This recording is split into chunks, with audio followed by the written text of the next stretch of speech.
पुन्हा पुन्हा खावीशी वाटणारी गोकुळ बासुंदी। नमस्कार मित्रांनो, लग्नानंतर होईलच प्रेम या मालिकेच्या पुढील भागात म्हणजेच 21 ऑगस्टच्या भागामध्ये दाखवण्यात येणार आहे की वसुहत्या आणि रम्या स्वतःहून नंदिनीला सांगते की मीच दीपकला त्याची साक्ष फिरवायला सांगितली। याच्यानंतर नंदिनी त्यांना न घाबरता बोलते की आजपर्यंत तुम्ही माझ्यातील संयमी आणि सोज्वळ नंदिनी बघितलीत, पण आता तुम्ही माझ्यातील खरी नंदिनी बघणार आहात। एकमेकींना घट्ट धरून उभ्या राहा, कारण आता वादळ येणार आहे। त्याच्यानंतर नंदिनी विक्रमसाठी पोहे बनवते, पण विक्रम ते खात नाही। यानंतर मानिनी विक्रमला बोलते की नंदिनीने खास तुमच्यासाठी बनवलेले आहेत। यावरती विक्रम बोलतो की ही तुझी सून आहे, तिने या घरात काय पाहिजे ते बनवावं, पण माझ्यासाठी काहीही बनवू नये। यावरती मानिनी त्यांना सांगते की प्लीज हा विषय थांबवा आता, पण विक्रम काही ऐकत नाही आणि ते पोहे न खाताच तिथून निघून जातात।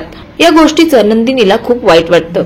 आता येणाऱ्या भागांमध्ये नंदिनी रम्या आणि वसुहत्या यांच्या आयुष्यामध्ये कसं वादळ आणते हे पाहणं औत्सुक्याचं ठरणार आहे। तोपर्यंत मालिकेसंदर्भातील अपडेटसाठी तुम्ही चॅनलला सबस्क्राईब करायला विसरू नका। धन्यवाद।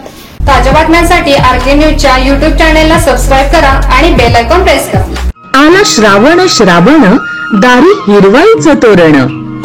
व्रतवैकल्याचा हा श्रावण गोकुळच्या श्रीखंड आणि बासुंदीने आणखी मधुर करूया।